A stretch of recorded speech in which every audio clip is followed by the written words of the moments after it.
And the collective sigh of South African relief continues well into the week as the South African teams managed to produce a much better round of Vodacom Super Rugby action. In fact, the best round since round 2, arguably, with 3 wins and just 1 loss against Australasian opposition. So we feel a lot better in studio, and certainly are smiling. And a lot to talk about, though, as we look ahead to round 13's action. And we'll also touch a little bit on the HSBC Sevens World Series, which wraps up this coming weekend.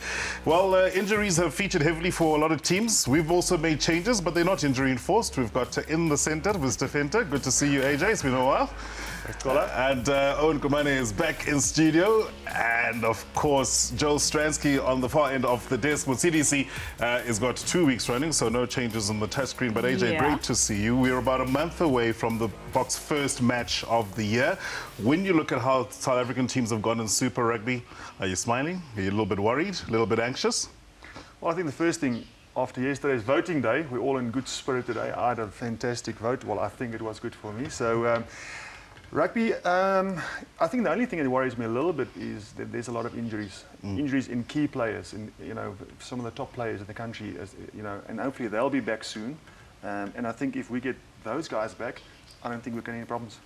Numzana Kumane, I know AJ's talking about voting. I suppose we might as well start voting for the best South African teams in Super Rugby. After last weekend, and we know what's come before, particularly for the likes of the Stormers, them turning around and starting to get together wins. Are you happier? No, it's too late for the Stormers. I think they have their chances. I think if anything, when the season started, they never embraced that draw.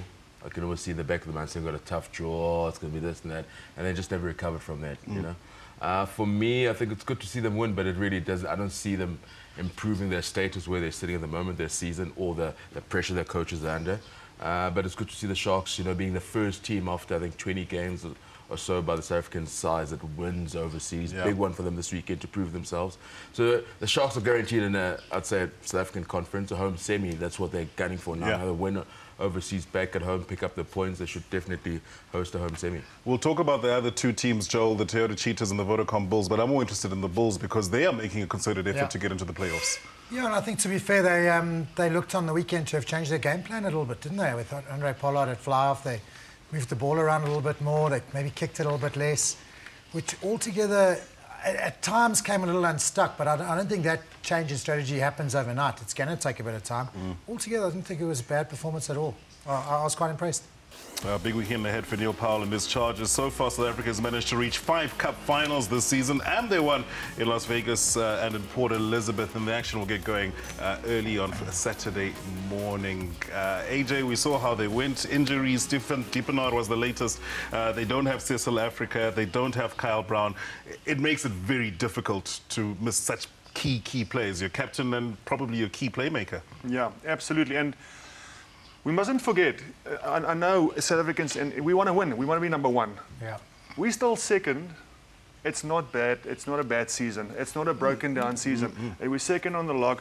But I was trying to, because I watched this, and obviously Kenya we lost, and then Scotland we lost, which is games that we normally wouldn't lose.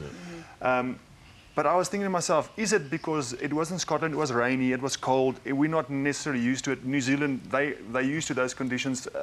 I don't know, I'm looking for excuses maybe, but I was thinking maybe that's one of the reasons why we didn't play that well. So I think, at Sevens, it's like one-day cricket or T20. You have a bad day and it goes pear-shaped. I mean, I don't think you can look too much into it. They've got injuries and they've been unfortunate. But at the end of the day, we've got to say it's a good season, and I think you're 100% right. And it's manifested in the fact that Kyle Brown has been nominated as one of the players of the year. So well done to him, and let's hope he wins it. It's another thing is that it's Neil Powell's first season in charge. I mean, 5 finals, 2 cups. So we haven't done too badly. I think we'll finish second.